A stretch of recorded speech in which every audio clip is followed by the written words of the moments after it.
Students आवाज़ आ रही है?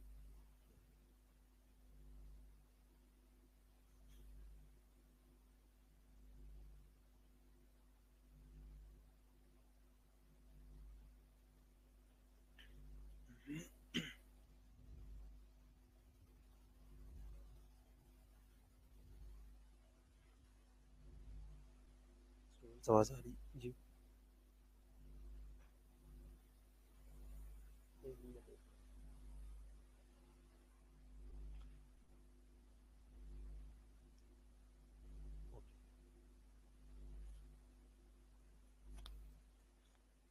मैं रीलोड कर रहा नीचे में स्टार्ट स्टार्ट जब नीचे आए नीचे स्टार्ट नहीं हुआ स्टार्ट नहीं हुआ दोबारा रीलोड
स्टूडेंट्स मैं एक वीडियो आप लोगों को दिखाना चाहता था अपलोड कर रहा था लेकिन वो उसकी कोई रिस्ट्रिक्शंस वगैरह नहीं है तो वो अपलोड नहीं हुआ है तो मैं वैसे आप लोगों को दिखा देता हूँ रिस्ट्रिक्शंस नहीं है शायद क्योंकि वो शायद वन लेकिन रिस्ट्रिक्शंस लगाएंगे तो वो अपलोड नहीं हो रही video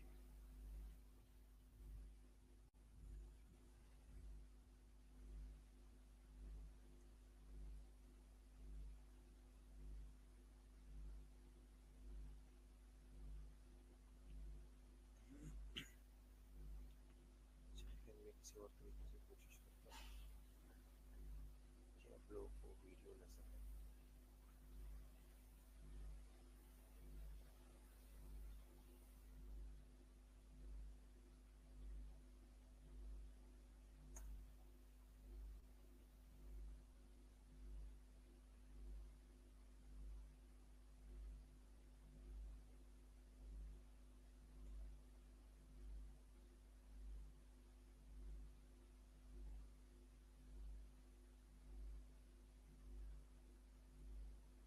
This is Dr. Cal Shipley.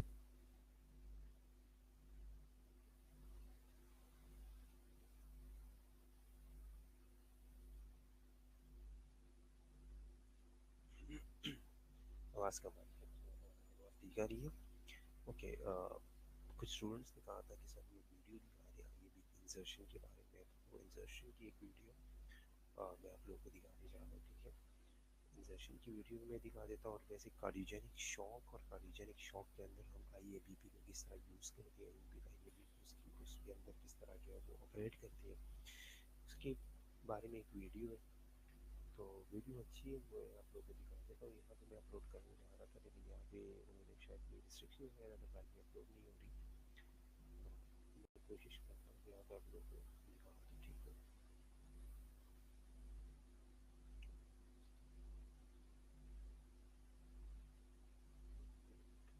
अच्छा ये आप लोगों को नजर आ रहा है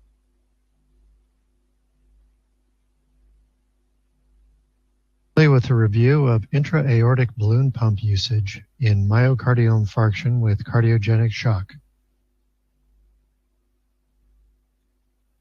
Myocardial infarction, also known as heart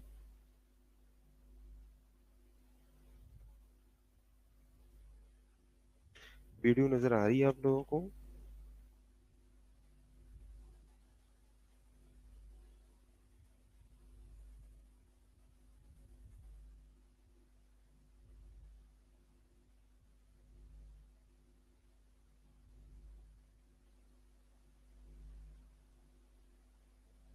Attack occurs due to disease in coronary arteries, which impairs blood flow to the heart muscle, also known as the myocardium. Impaired coronary artery blood flow results in decreased delivery of oxygen and nutrients to the myocardium. If the loss of oxygen and nutrient flow reaches critical levels, a myocardial infarction occurs. The term myocardial infarction means death of cardiac muscle. आपकी नजर नहीं आ रही? Because it has the greatest workload of the cardiac chambers, the left ventricle has the largest demand for oxygen and nutrients, and therefore is most commonly involved in myocardial.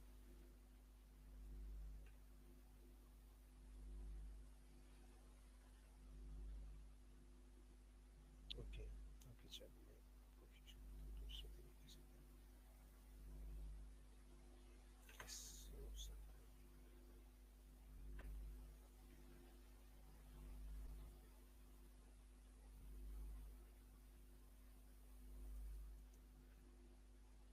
This is Dr. Cal Shipley with a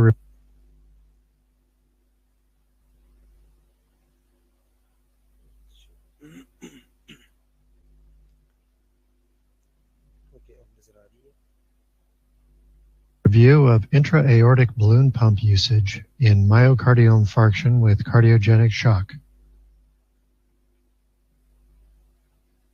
Myocardial infarction, also known as heart attack, occurs due to disease in coronary arteries, which impairs blood flow to the heart muscle, also known as the myocardium. ऐसे सिर्फ cursor नजर आ रहा है। Impaired coronary artery blood flow चलो मैं entire screen share कर रहा हूँ आप लोगों से।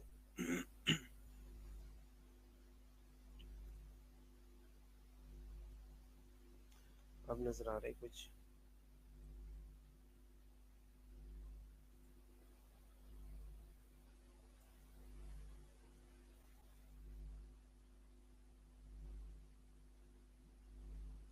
अब वीडियो नजर आ रही है?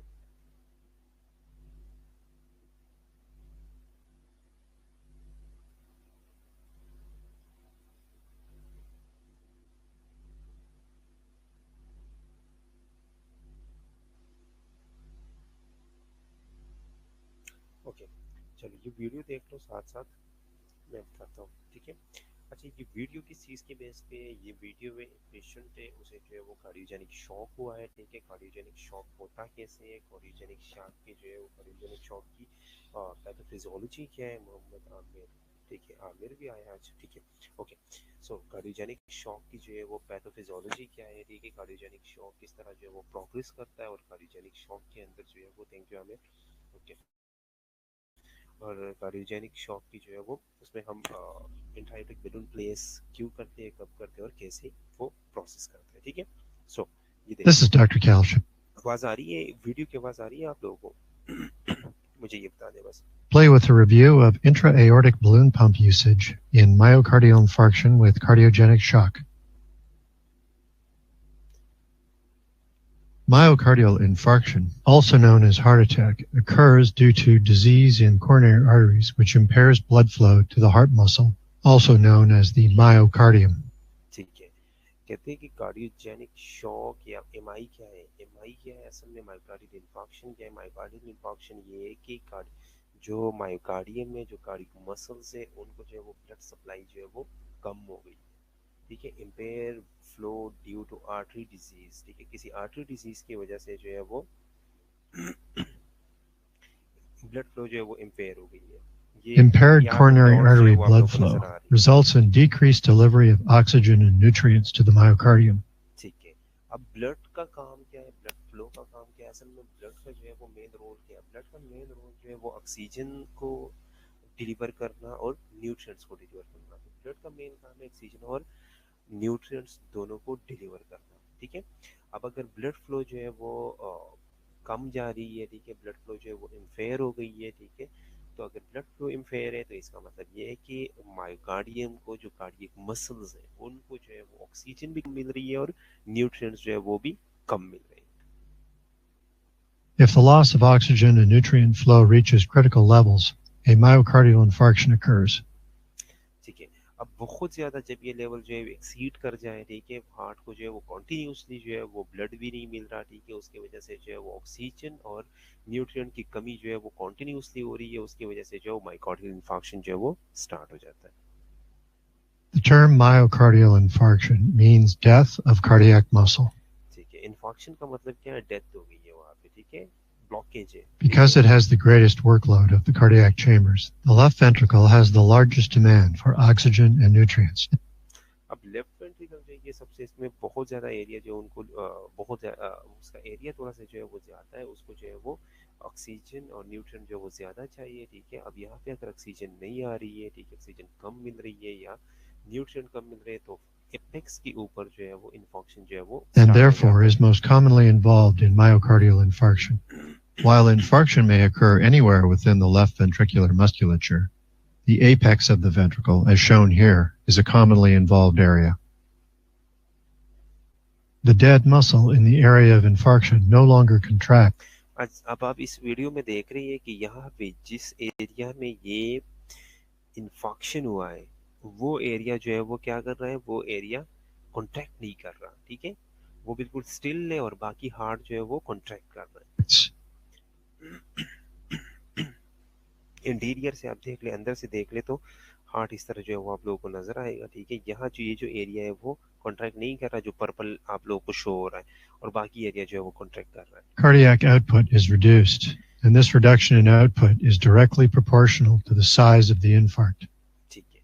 अब यहाँ पे जो है वो क्या हुआ, यहाँ पे ये हुआ कि अब ये एरिया जो है ये इन्फार्क्ट हुआ, इन्फार्क्ट एरिया की वजह से आउटपुट जो है वो भी कम जा रहा है, ठीक है. वो कह रहे हैं कि output cardiac output is directly proportional to the infarction. अगर इन्फार्क्शन ज्यादा है, ठीक है, अब इन्फार्क्शन जिस तरह, अब ये देखो ये infarction If the area of the infarct is large enough, cardiac output may be critically reduced, resulting in significant loss ये ज्यादा हो रहा है उतना वो कम हो. of blood flow to all bodily organs and tissues. This is known as cardiogenic shock. कि अब यहाँ पे जो है ये एरिया जो है वो क्या हो गया, ये डेड हो गया, ठीक है. डेड एरिया की वजह से हार्ट जो है वो सही तरह कॉन्ट्रैक्ट नहीं कर पा रहा. जब हार्ट सही तरह कॉन्ट्रैक्ट नहीं कर पा रहा, उधर जो है वो ब्लड फ्लो जो है वो रिड्यूस हो गया, ठीक है. जो कार्डियक आउटपुट था वो रिड्यूस हो गया. जब कार्डियक आउटपुट रिड्यूस हो गया इसका मतलब है कि बॉडी आर्गन और टिश्यूज को, बॉडी को जो है वो ब्लड कम मिल रहा है. जब बॉडी को जो है वो न्यूट्रिएंट्स और ऑक्सीजन जो जो अपनी मिकदार से जब कम मिल रहा हो, ठीक है, हार्ट की कंट्रैक्टिलिटी की वजह से, उसे हम क्या कहते हैं, उसे हम कार्डियोजेनिक शॉक कहते हैं, ठीक है. कार्डियोजेनिक शॉक किसे कहते हैं? जब हार्ट जो है वो सही तरह कॉन्ट्रैक्ट नहीं कर पाता और बॉडी को जो है वो अपनी मकदार में जो है वो ऑक्सीजन और न्यूट्रिएंट्स ना मिले, उसे हम क्या कहते हैं, कार्डियोजेनिक शॉक. अब ये क्या है, ये टर्म कार्डियोजेनिक शॉक हो गया. Viewed from the patient's left side, the effect of a significant infarct on left ventricular contraction is apparent. The effect of the infarct on left ventricular function is further amplified by the fact that with reduced cardiac output, there is also reduced flow through the coronary arteries. ठीक है. अब cardiac output जो है वो reduce हो गया, तो जब कार्डियक आउटपुट रिड्यूस हो गया, साथ ही जो है वो कोरोनरी आर्टरी को जो फ्लो है या कोरोनरी आर्टरी को जो ब्लड जा रहा है, ठीक है, वो भी रिड्यूस हो गया, ठीक है. So decrease cardiac output further decrease blood flow to the coronary arteries. ये कोरोनरी आर्टरीज है, ठीक है, ये जिसके ऊपर ये white patches dots आप लोगों को. This sets up a vicious cycle which may result in extension of the infarcted area, a situation which, if not corrected rapidly. अब पहले से ही क्या था, पहले से ये एरिया जो था ये इन्फार्क्ट था, ठीक है. ऊपर से अब कार्डियक आउटपुट कम हो गया. जब कार्डियक आउटपुट कम हो गया तो कार्डियक आउटपुट की कमी की वजह से जो है वो यहाँ पे क्या हुआ, कार्डियक आउटपुट की कमी की वजह से यहाँ पे अब ब्लड फ्लो जो है वो कम आ रहा है. यहाँ पे कोरोनरी आर्टरीज में जो है वो कम ब्लड आ रहा है. जब यहाँ पे कम ब्लड आ रहा है तो ये ब्लड की कमी, यहाँ पे जो ब्लड की कमी है वो उसकी वजह से इन्फार्क्ट जो है वो फर्दर जो है वो इंक्रीज होगा. इन्फार्क्ट जो है वो क्या हो रहा है, फर्दर इंक्रीज हो रहा है. इसकी वजह से इन्फार्क्ट फर्दर इंक्रीज हो रहा है. May lead to ventricular arrhythmias such as ventricular tachycardia or ventricular fibrillation. अब हार्ट जो है वो ये आप यहाँ पे आप देख लो तो almost half of the left ventricle जो है वो बिल्कुल इन्फाक्ट हो चुका है। जब ये इन्फाक्ट हो जाए, ठीक है, तो हार्ट जो है वो वेंट्रिकुलर टैकीकार्डिया स्टार्ट हो जाते हैं और फिब्रिलेशन वाइब्रेशंस and जो है वो स्टार्ट हो ultimately जाती है, cardiac क्योंकि वहाँ पे डिमांड क्या है, बहुत ज़्यादा बढ़ जाता है। यहाँ पे ये जो है वो कॉन्ट्रैक्ट ही नहीं कर पा रहा, ठीक है, तो वो वाइब्रेशंस जो है वो शुरू हो जाती है arrest and death. और इवेंचुअली जो है ये देखो हार्ट जो है वो बिल्कुल स्टिल हो गया, ठीक है, हार्ट जो है वो बिल्कुल रुक गया, कार्डियक अरेस्ट हो गया और इसकी वजह से डेथ हो सकती In such situations, है। place ठीक है, अब यहाँ तक क्या था, यहाँ तक जो था वो कार्डियोजेनिक शॉक के बारे में बात हो रही थी, यहाँ तक कार्डियोजेनिक शॉक के बारे में बात हो रही थी। अब क्या है, इंट्रायोटिक बलून पंप जो है वो हमने प्लेस करना है कार्डियक फंक्शन को स्टेबलाइज करने के लिए, ठीक है, और मायोकार्डियल इन्फार्क्ट, इन्फार्क्ट तो आप हो चुका है, इन्फार्क्ट के साथ तो हम कुछ नहीं कर सकते, लेकिन मायोकार्डियल जो कार्डियक फंक्शन है उनको हम स्टेबलाइज कर सकते हैं, तो किस चीज से करेंगे, इंट्रायोटिक बलून of an पंप से। intra-aortic balloon pump may break the vicious cycle and stabilize cardiac function. Let's return again to our cross-sectional view of the infarcted left ventricle, viewed from the patient's left side.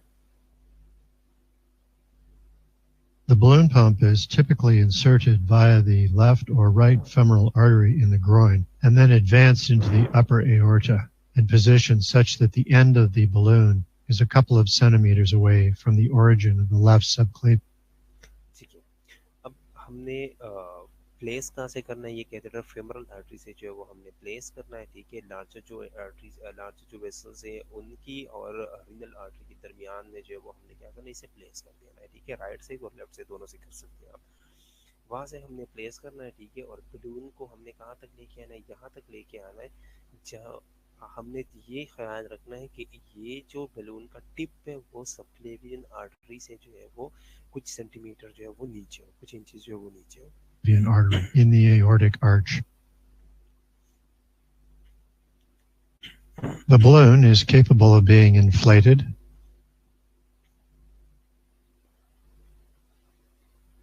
or deflated.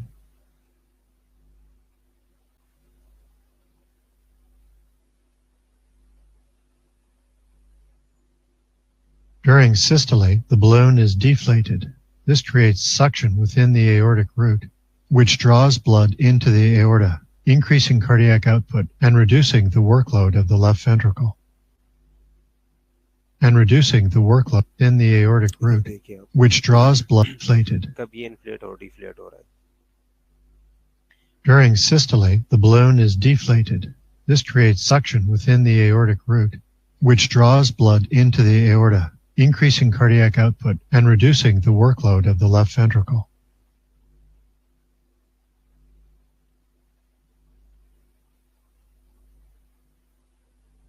ठीक है, systole या systole के दौरान जो है वो क्या हो रहा है, सिस्टोल या सिस्टली के दौरान जो है ये डिफ्लेट हो रहा है, ठीक है, यहाँ से ब्लड जो है वो आगे जाता है, ये डिफ्लेट हो जाता है, इसको जो है वो रास्ता मिल जाता है और ब्लड जो है वो आगे चला जाता है, ठीक है। अब डायस्टोल के दौरान जो है वो आप देख लो, Cardiac output is increased, and so is flow to the coronary arteries.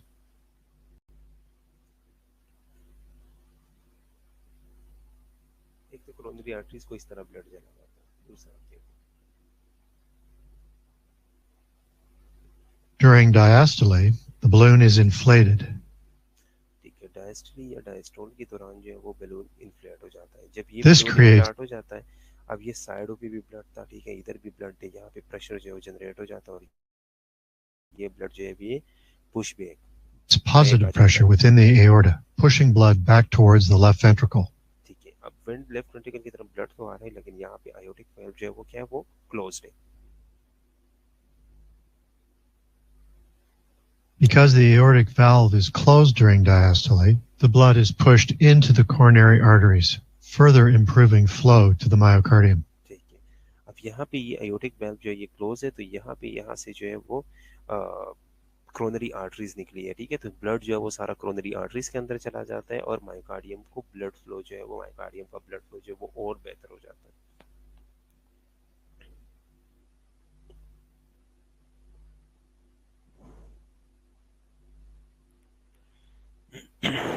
ठीक है,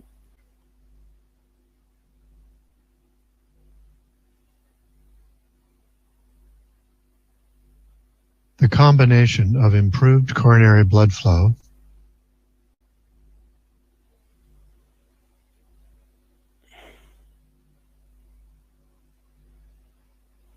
and increased cardiac output with decreased left ventricular workload. असल में ये क्या है, यहाँ पे भी क्या है, पंपिंग हो रही थी, ठीक है, साथ साथ यहाँ पे ये बलून हमने लगा लिया, ठीक है, ये बलून भी पंपिंग कर रहा है, ठीक है, तो हार्ट का वर्कलोड जो है वो कम हो रहा है, ठीक है। यहाँ पे एक ही चीज़ था जो पंप कर रहा था ब्लड को, ठीक है, यहाँ पे दो चीज़ें हो गई, ठीक है, आपने एक एक्स्ट्रा मैकेनिकल डिवाइस पुट किया जो कि वही पंपिंग एक्शन कर रहा है, ठीक है, और ब्लड फ्लो को मेंटेन कर रहा है। Is enough to stabilize many patients with myocardial infarction and cardiogenic shock. The inflation and deflation of the balloon pump is synchronized with the cardiac cycle via an external electronic module, which is typically attached to an electrocardiogram unit or a pressure transducer in the tip of the balloon. ठीक है, इनको हम क्या करते हैं, इनको हम synchronise करते हैं हार्ट की कॉन्ट्रैक्टिलिटी के साथ। वो किस तरह हम सिंक्रोनाइज करते हैं, वो ऑलरेडी हमने पढ़ा है कि कन्वेंशनल टाइमिंग और रियल टाइमिंग। कन्वेंशनल टाइमिंग में हम क्या करते हैं, आर्टीरियल वेवफॉर्म के साथ करते हैं, ठीक है, और दूसरा जो है वो रियल टाइमिंग है, रियल टाइमिंग में हम ईसीजी के साथ कर लेते हैं। The synchronized inflation and deflation of the balloon pump is known as counterpulsation. Helium gas is used for inflation, ठीक है, इसके अंदर जो गैस यूज हो रहा है इन्फ्लेशन और डिफ्लेशन के लिए वो हीलियम है, as it has a low viscosity and moves rapidly through the extended tubing attached to the balloon. It is also less likely than air to embolize should the balloon rupture.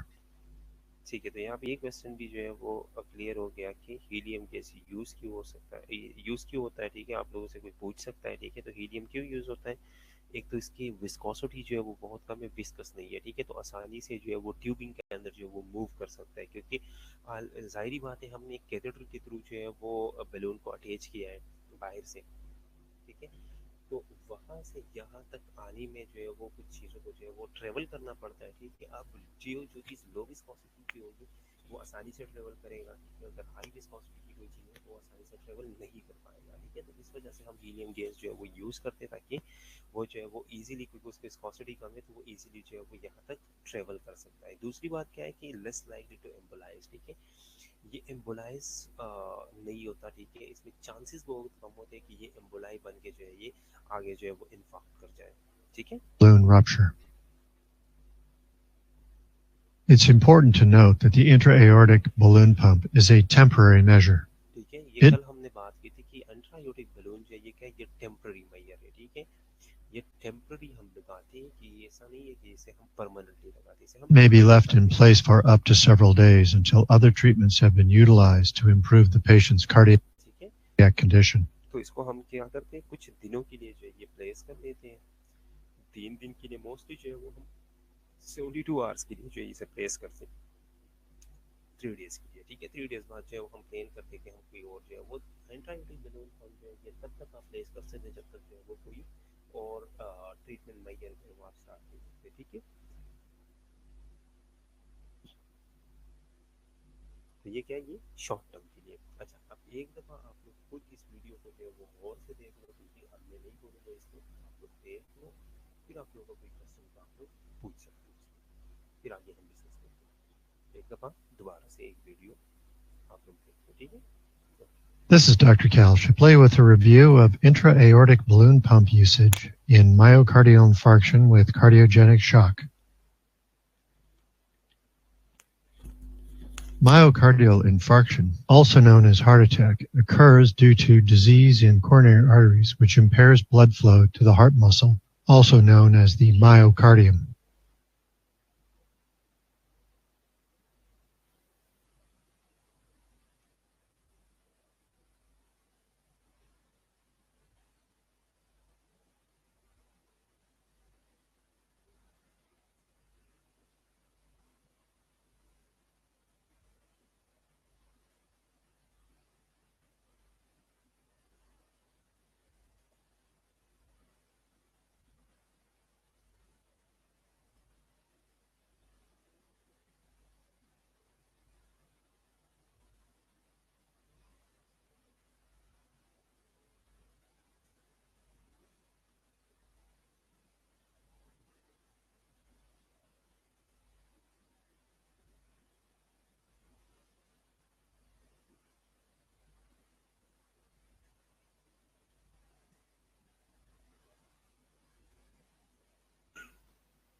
This is Dr. Cal Shipley with a review of intra-aortic balloon pump usage in myocardial infarction with cardiogenic shock. Myocardial infarction, also known as heart attack, occurs due to disease in coronary arteries which impairs blood flow to the heart muscle, also known as the myocardium. Impaired coronary artery blood flow results in decreased delivery of oxygen and nutrients to the myocardium. If the loss of oxygen and nutrient flow reaches critical levels, a myocardial infarction occurs. The term myocardial infarction means death of cardiac muscle. Because it has the greatest workload of the cardiac chambers, the left ventricle has the largest demand for oxygen and nutrients, and therefore is most commonly involved in myocardial infarction. While infarction may occur anywhere within the left ventricular musculature, the apex of the ventricle, as shown here, is a commonly involved area. The dead muscle in the area of infarction no longer contracts.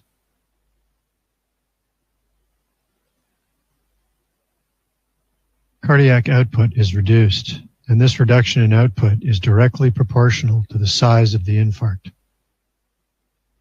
If the area of the infarct is large enough, cardiac output may be critically reduced, resulting in significant loss of blood flow to all bodily organs and tissues. This is known as cardiogenic shock. Viewed from the patient's left side, the effect of a significant infarct on left ventricular contraction is apparent. The effect of the infarct on left ventricular function is further amplified by the fact that with reduced cardiac output, there is also reduced flow through the coronary arteries.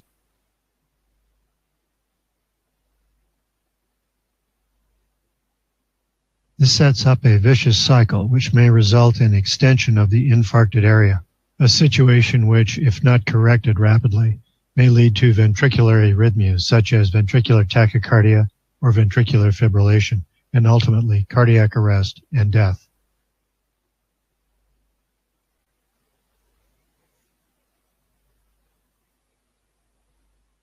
In such situations, placement of an intra-aortic balloon pump may break the vicious cycle and stabilize cardiac function. Let's return again to our cross-sectional view of the infarcted left ventricle, viewed from the patient's left side.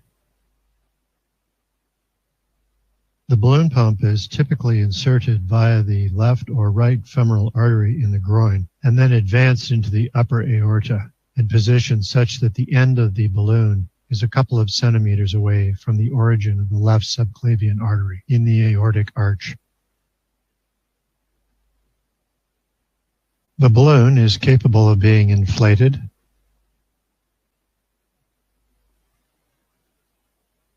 or deflated.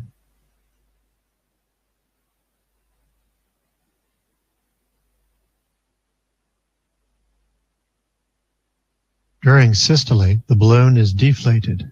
This creates suction within the aortic root, which draws blood into the aorta, increasing cardiac output and reducing the workload of the left ventricle.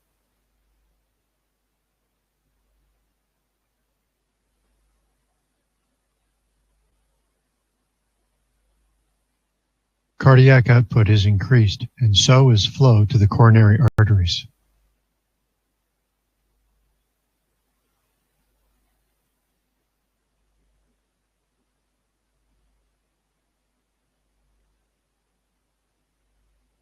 During diastole, the balloon is inflated. This creates positive pressure within the aorta, pushing blood back towards the left ventricle.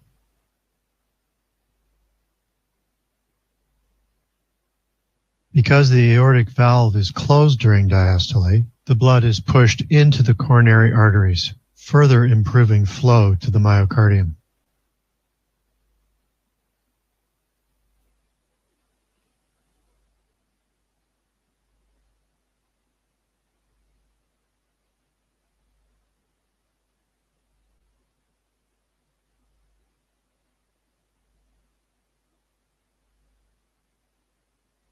The combination of improved coronary blood flow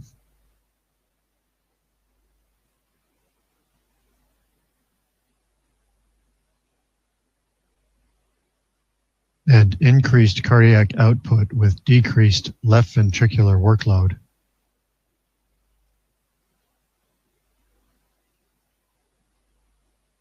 is enough to stabilize many patients with myocardial infarction and cardiogenic shock.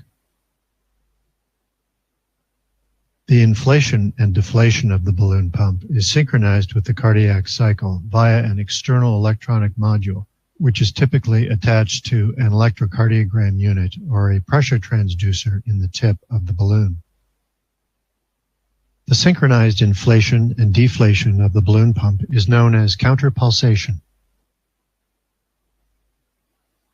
Helium gas is used for inflation, as it has a low viscosity and moves rapidly through the extended tubing attached to the balloon. It is also less likely than air to embolize should the balloon rupture. It's important to note that the intra-aortic balloon pump is a temporary measure. It may be left in place for up to several days until other treatments have been utilized to improve the patient's cardiac condition.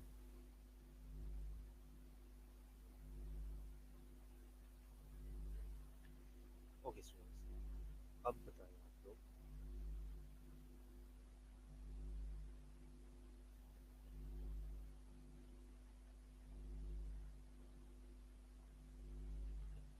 ठीक है,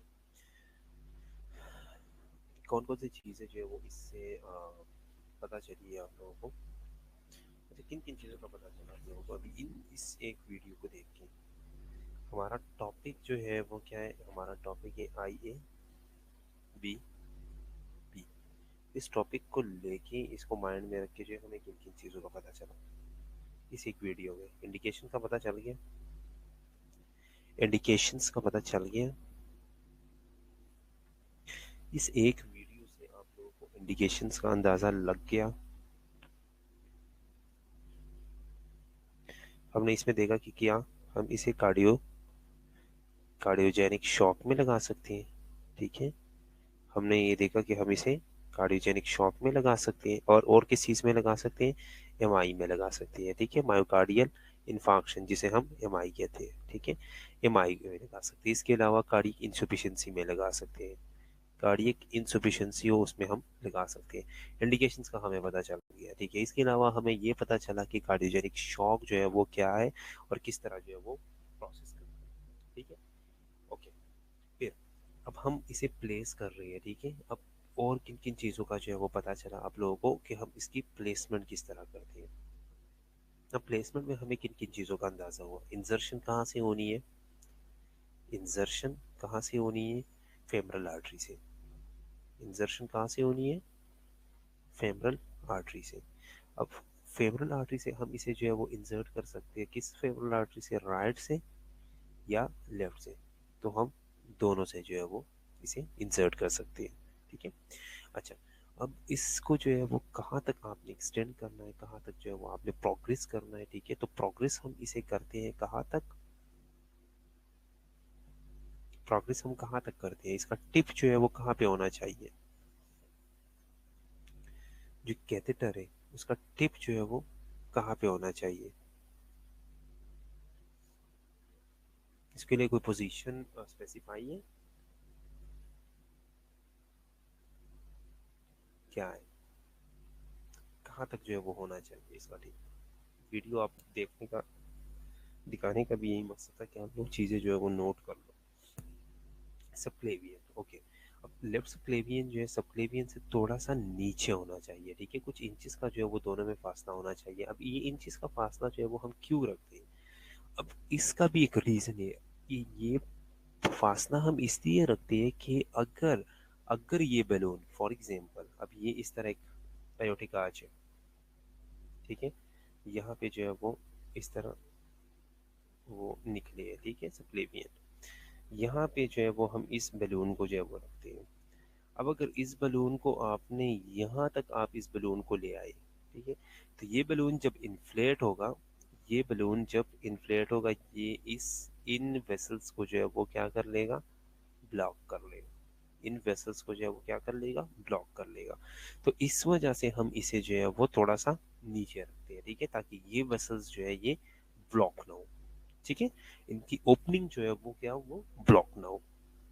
इस वजह से हम इसे क्या करते हैं, थोड़ा सा नीचे रखते हैं, ठीक है। तो इस वीडियो में हमें ये पता चला कि हम इसको कहाँ पे प्लेस करते हैं। टिप जो है इसका वो सबक्लेवियन से कुछ इंचेस जो है वो नीचे होना चाहिए, ताकि सबक्लेवियन जो है वो ब्लॉक ना हो, ठीक है। ओके, उसके अलावा और क्या पता चला कि सिस्टोल या सिस्टरी के दौरान जो है वो क्या होता है, सिस्टोल या सिस्टरी के दौरान जो है वो डिफ्लेशन होती है, ठीक है। और डायास्टोल के दौरान जो है वो क्या होता है, इन्फ्लेट होता है बलून, ठीक है। ये चीज़ें जो है वो हमें क्लियर हो गई है। इसके बाद हमें ये क्लियर हुआ कि ये मायोकार्डियम ब्लड सप्लाई को जो है वो किस तरह जो है वो इम्प्रूव करता है। तो जब वो इन्फ्लेट होता है तो इन्फ्लेशन की वजह से ब्लड जो है वो पुश बैक होता है, ठीक है। यहाँ पे जो है वो आयोटिक वेल्व जो है वो बिल्कुल क्लोज्ड है। तो इसके पास से यहाँ पे जो है वो क्रोनरी आर्टरी निकली है, ठीक है। तो ब्लड जो है वो क्रोनरी अंदर आर्टरी के अंदर चला जाता है और ब्लड जो है वो ब्लड फ्लो जो है वो इम्प्रूव हो जाता है मायोकार्डियम को। एक जो हार्ट बीट के अंदर जा रहा है, एक तो वो जा रहा है, लेकिन दूसरा जो है वो ये दे रहा है, तो वो मेंटेन होता रहता है, ठीक है। ओके, इसके अलावा और कौन कौन सी चीज़ें जो है ये ठीक है सक्शन की तरह एक करता है, बिल्कुल ठीक है। और क्या क्लियर हुआ इससे, इसे हमें ये पता चला कि ये क्या है, ये टेम्पररी है। ये क्या है, ये टेम्पररी है, ठीक है। परमानेंट परमानेंट नहीं है, ठीक है, टेम्पररी है। और मोस्टली जो है ये हम किस तरह की कितने देर के लिए लगाते हैं, ये हम लगाते हैं 72 आवर्स के लिए, ठीक है। 72 आवर्स बाद जो है वो हम क्या करते हैं, 72 आवर्स बाद जो है वो हम इसकी वीनिंग जो है वो स्टार्ट कर लेते हैं, ठीक है। 72 आवर्स बाद जो है वो हम इसकी वीनिंग जो है वो स्टार्ट कर लेते हैं। हम इससे जो है वो जिस तरह हम बच्चे को जो है वो वीन अप करते हैं, जिस तरह जो है वो हम वेंटिलेटर से पेशेंट को जो है वो वीन अप करते हैं, इसी तरह जो है वो इंट्रायूटिक बलून पंप से जो है वो हम 72 आवर्स बाद जो है वो वीनिंग स्टार्ट कर लेते हैं। 72 आवर्स बाद जो है हम पेशेंट को वीन अप जो है वो कर लेते हैं, ठीक है। ओके, यहाँ तक किसी बच्चे का कोई क्वेश्चन?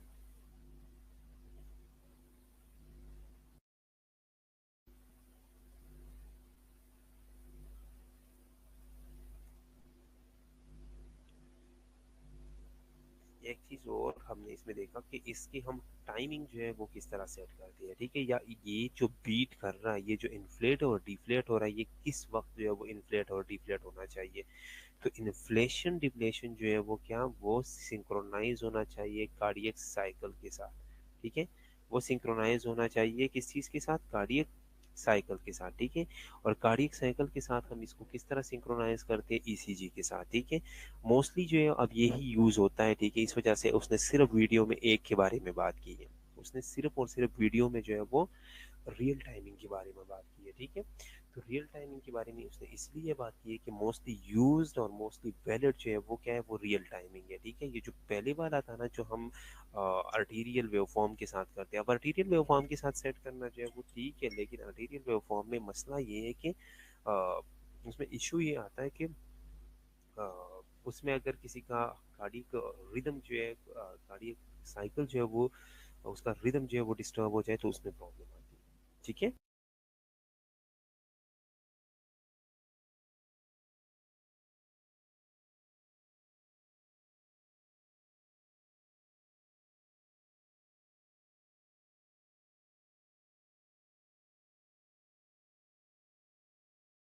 हार्ट रेट की रिकॉर्डिंग या हार्ट बीट की रिकॉर्डिंग जो है वो हम इसे सेट करते हैं, ठीक है। ईसीजी के साथ हम उसे सेट करते हैं। रियल टाइमिंग जो है उसने बताई है, बाकी जो कन्वेंशनल है उसने उसके बारे में बात नहीं की, क्योंकि कन्वेंशनल में हम क्या करते हैं, आर्टिकल वेवफॉर्म के साथ जो है वो उसे जो है वो कनेक्ट करते हैं या उसे जो है वो सिंक्रोनाइज करते हैं।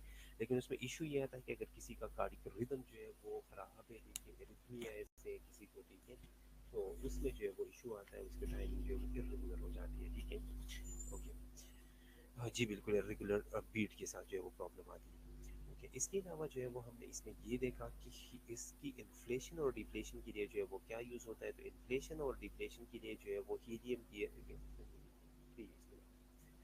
ठीक है, इसके लिए जो है वो हीलियम गैस जो है वो हम यूज़ करते हैं। ठीक है, तो हीलियम गैस हम यूज़ क्यों करते हैं, क्योंकि एक तो उसकी विस्कोसिटी जो है वो क्या है, वो कम है। ठीक है, अब विस्कोसिटी क्या है, गाढ़ापन है। विस्कोसिटी असल में क्या है, गाढ़ापन है। ठीक है, अब उसका गाढ़ापन जो है वो क्या है, वो कम है। ठीक है, तो एक फायदा तो ये है कि एक तो ये इतनी लंबी ट्यूबिंग है, ये आप लोग देख सकते हैं, ये देखिए इतनी लंबी ट्यूबिंग है। ठीक है, उस ट्यूबिंग में जो है उसने क्या करना है, ट्रेवल करना है हीलियम गैस ने। ठीक है, तो वो आसानी से जो है वो ट्रेवल कर सकता है लो विस्कोसिटी की वजह से। ठीक है, लो विस्कोसिटी की वजह से आसानी से वो ट्रेवल करता है। दूसरा क्या है, दूसरा ये है कि उसमें बहुत कम चांसेस होते हैं कि वो एम्बोलाइज हो जाए। ठीक है, वो एम्बोलाइज हो जाए, खुदा न खास्ता ये जो है वो रप्चर हो गया। ठीक है, या इसे जो है वो रप्चर कर सकता है ये, लेकिन उसमें चांसेस कम है कि ये इस बलून को जो है वो रप्चर करके जो है वो आगे निकल जाए और वो एम्बोलाई बन के जो है वो कोई और प्रॉब्लम जो है वो क्रिएट कर दे। ठीक है, तो काफ़ी सारी चीज़ें जो है वो इस एक वीडियो से जो है वो हमें पता चली। ठीक है, मैं आप लोगों से ये वीडियो जो है वो शेयर भी कर लूँगा। 72 आवर्स के लिए एक एवरेज निकाला गया है कि 72 आवर्स के लिए जो है वो हम IABP जो है वो लगा लेते हैं। ठीक है, बाकी पेशेंट टू पेशेंट जो है वो वेरी करते हैं। कुछ पेशेंट ऐसे होते हैं 24 आवर्स के लिए भी लगाते हैं, 36 के लिए, 48 के लिए भी लगा लेते हैं। कुछ ऐसे होंगे जो 72 से भी थोड़ा सा एक्सीड करेंगे, लेकिन मोस्टली ये जो एक एवरेज निकाला गया है, एवरेज यही है कि 72 आवर्स के लिए जो है हम इसे लगा लेते हैं। ठीक है, 72 आवर्स के लिए हम इसे प्लेस कर लेते हैं और 72 आवर्स तक हम जो है वो प्लान कर लेते हैं कि हम कोई और ट्रीटमेंट जो है वो ले आए, ताकि इस चीज़ को जो है वो निकाल के पेशेंट को जो है वो किसी और परमानेंट ट्रीटमेंट के ऊपर जो है वो डाला जाए। ठीक है,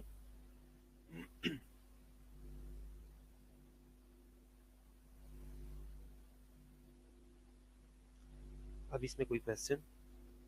ठीक है, और अगर कार्डियक रिदम ख़राब हो जाए तो इसकी सेटिंग का क्या होगा। अच्छा, अगर कार्डियक रिदम ख़राब हो जाए ना, तो उसको हमने सेटिंग किस चीज़ के साथ, इसको हमने सेट किया ECG के साथ। ठीक है, ये चीज़ आप समझते हैं। कार्डियक रिदम आप किस चीज़ को कहते हैं, कार्डियक रिदम में हार्ट बीट, जितनी दफ़ा हार्ट बीट कर रहा है, ठीक है, वो क्या है, वो रिदम है।